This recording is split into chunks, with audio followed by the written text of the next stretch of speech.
Sorry, the system is interrupted because of internet disconnection.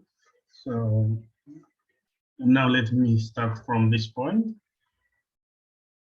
Case 1, the damping C1 minus F naught over 2m squared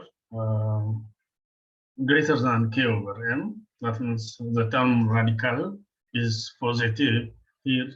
Both S1 and S2 are real and positive roots. So the solution becomes x of t is equal to C1 e raised to S1 t plus C2 e raised to S2t. So this shows the shows a diverging non-oscillatory motion. That means the system is stable, not unstable. It is a stable system. In the second case, C minus F naught over 2m, which is equal to K over M. That implies the term inside radical is 0. So we have similar solutions. S1 and S2 are the same. That means the solution is C1 plus TC2 e raised to S1t. So C1 and the C2 are constants to be found from similar techniques, which we have discussed in most lectures.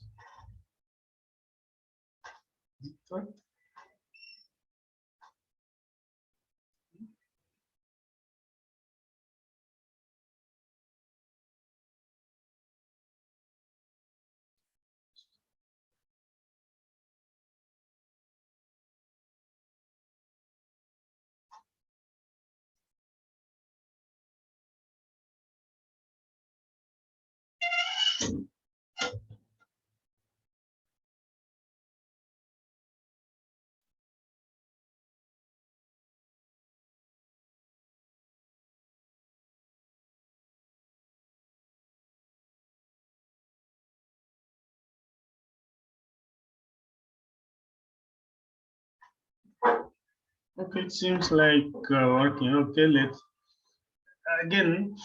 This shows diverging non-oscillatory solution, that the system is unstable during this time. And the third case is C minus F naught over 2m squared. Okay, the term inside radical is less than 0, means negative. That implies S1 and S2 are complex conjugate form of equation, and we have this type of solution. Okay, so x of t is this type of solution. Since the exponent is positive, as we see here, exponent is positive, implies the diverging oscillation, and then the system is unstable. Therefore, the condition for stability of the system can be stated as C less than or equal to F naught. So when C less than or equal to F naught, then the condition for dynamic stability will occur. Another case, when the forcing function is proportional to the acceleration. So this is not x dot, but it is x dot dot. Please take this one as x dot dot. F of t is equal to F naught x dot dot of t. So the equation of motion is the usual type, but this is m minus, because we have similar term here with this. So m minus F naught x dot dot plus cx dot plus kx is equal to 0 is the equation of motion. And assuming this type of solutions, we finally get this equation, and this is s square. Still, I made the same. Okay, s square plus c over m minus f naught s plus k over m minus f naught, which is equal to 0. This is quadratic form of equation. So the solution is the quadratic solution, or the two roots of quadratic equation is this. Okay, so let's consider the positive mass.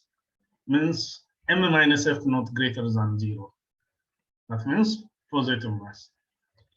For this case, the system will be stable for all possible values of C over 2, C over 2 under m minus f naught, the whole square minus k over m minus f naught. So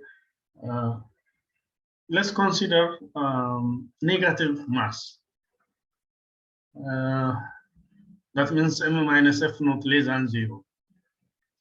This time m less than f naught. For this case, S1 and S2 can be expressed as S1 is equals to this. So from this equation, it shows S1 is positive and S2 will be negative. Thus, therefore, the solution will be divergent.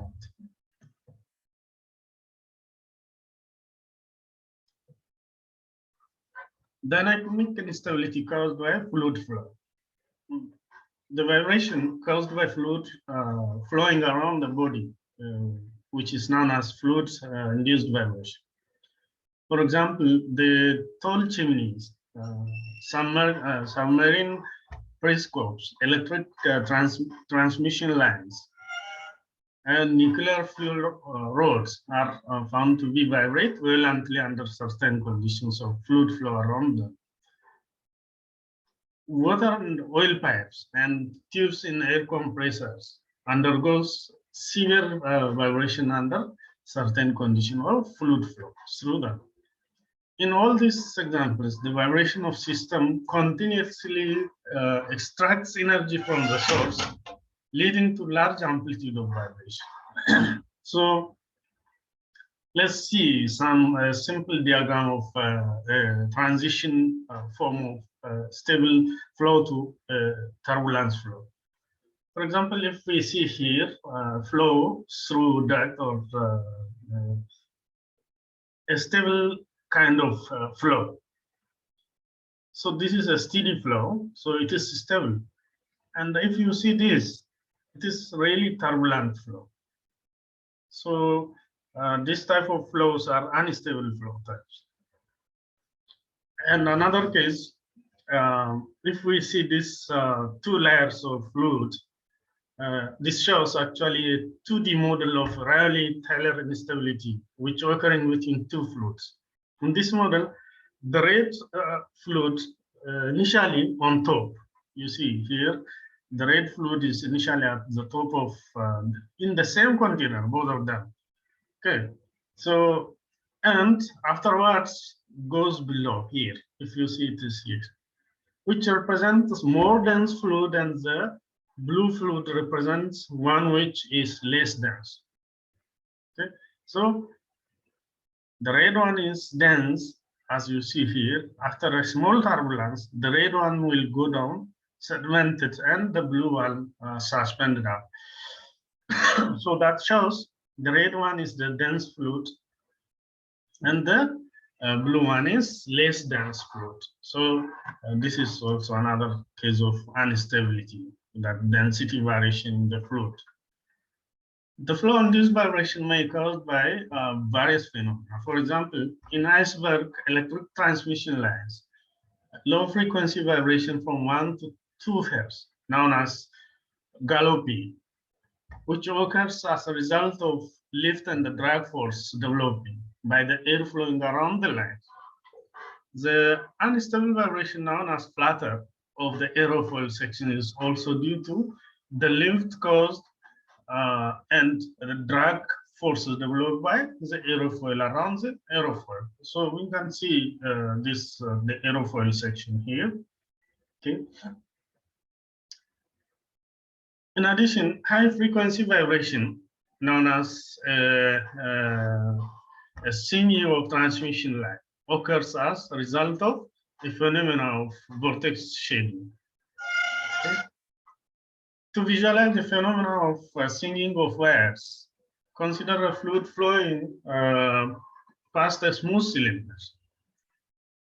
Under certain conditions, altering vortexes in the regular pattern are formed downstream. As so, actually, in aerofoils, there are many phenomena that fluid flowing around the aerofoil. We have a stream velocity here, free stream velocity. There is an aerofoil section here. Some of the aerofoil are cambered and others are symmetric. Okay. There is a zero lift line, and there is an angle of attack is alpha. Okay. So elastic center or axis of elastic axis located here, and there is center of mass somewhere. Okay. And there is a moment, okay, pitching moment. Okay. So there is center of mid-court also. Okay. So this thing shows a classical flatter setup of the two-dimensional 2 degree of freedom aerofoil section, which is suspended on some spring system here. We have linear spring Ky, and there are a torsional spring. The whole system about this elastic center considered as a torsional spring. Okay. K alpha maybe is a torsional spring. Okay. Here also the flow over cylindrical body. So the streamlines are coming to the cylinder with some diameter d and creates a flow separation behind of this thing. Okay. And also a lot of turbulence occurs here due to the presence of flow separation behind of. Okay. So this is fluid flow around the smooth cylinder. We call it as a Karman vortex. Okay. So this is the vortex flow. Reduction of flow-induced vibration.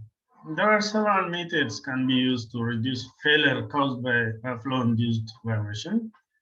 And the first one is to reduce the singing vortex of the transmission line due to the vortex shading. Okay, a damping vibration absorber known as Stockward damper can be used. A typical Stockward damper consists of a short steel cable. We can see this setup. We have steel transition line is here. So to protect the damage of the transmission line, we clamp it at this point. Okay. So short cable is two masses attached at the ends.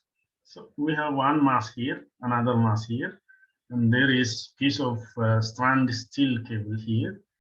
So there are a clamping point here. Okay. The device acts as a spring mass system and can be tuned to frequency of flow-induced vibration by adjusting its length, the length of the curve, or the value of the mass. The Stokes-Bridge damper is clamped to the transmission line at a point where the amplitude of vibration is expected to be larger. So, yeah, this is a highly observable kind of vibration. If we see the transmission lines having a long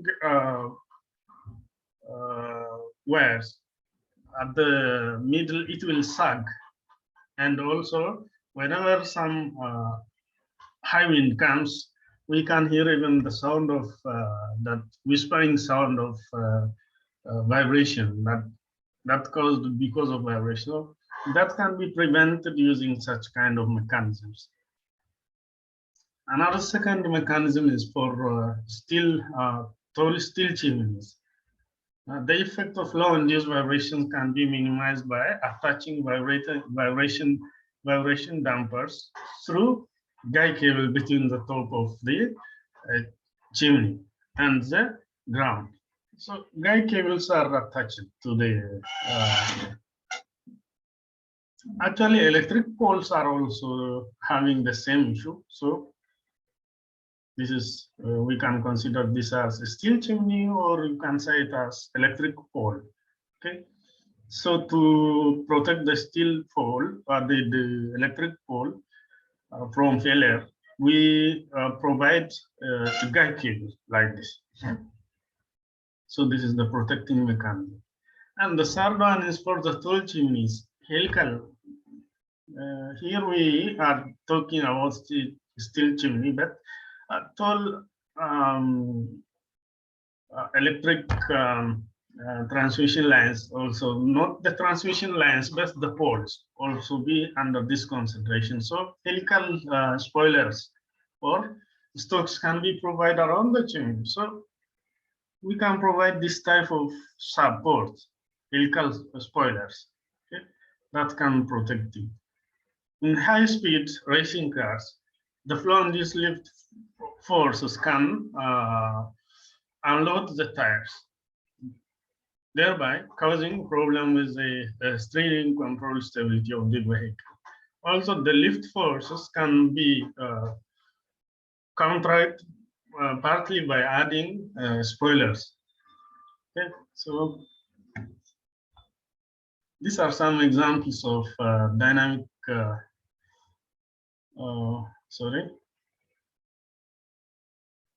dynamic instability of an airfoil. So this is an airfoil, okay, which is supported with a spring damper system. So blade stiffness and damper. You consider this as a blade section. Free stream velocity is coming through here. Okay. So let's find the free stream velocity U at which the aerofoil section shown in figure below becomes unstable. So we are going to find this free stream velocity. Okay. This is the model of aerofoil of single degree of freedom. So find the vertical force acting on the aerofoil and obtain the conditions that leads to zero damping. Let's see the vertical force.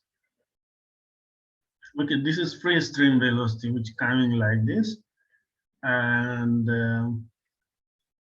there is relative velocity, this, and the angle of attack alpha is here given. Means we have discussed there about the angle of attack, okay, which is the angle made with the motion of the aerofoil direction with respect to the free stream velocity. Okay, so alpha is equal to tan inverse of x dot over u. X dot is the vertical component of velocity here, and the horizontal component is considered the free stream velocity. So the force, vertical force, the vertical force FV is equals to half rho u square dcx. What are dcx and what is this d? We can see them. So cx is equals to u relative velocity square over the steady state velocity square times CL cos alpha plus CD sin alpha. This CL are lift coefficient and CD are the drag coefficient. Okay, so CL and the CD are the drag and the lift and the drag coefficients. Actually, we can find this the lift and the drag coefficients from aerodynamic point of view. And density is the fluid density. Okay, the media density. U is free stream velocity. D is width of the cross section normal to the fluid flow direction, and Cx is force coefficient.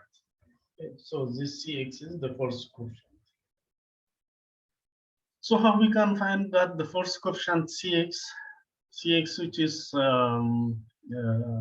approximately Cx at alpha 0, means angle of attack 0, plus dcx of d alpha. This is the slope of angle of attack times alpha. For a small angle of attack alpha, the free stream velocity and the relative velocity are equal, means u is approximately equal to u real, and therefore cx, which is equals to cl cos alpha plus cd sin alpha. Okay, so Cx is equals to, finally, what we can get is this relation. Okay, Cx is equal to Cl at alpha is equals to 0, means the lift coefficient at 0 angle of attack, minus x dot, the vertical component of velocity over the free stream velocity, times dCx over d alpha. This is the slope of the force coefficient. So finally, Cx is equal to Cl at alpha 0 minus x dot, that means vertical component of velocity over the free stream velocity, the whole times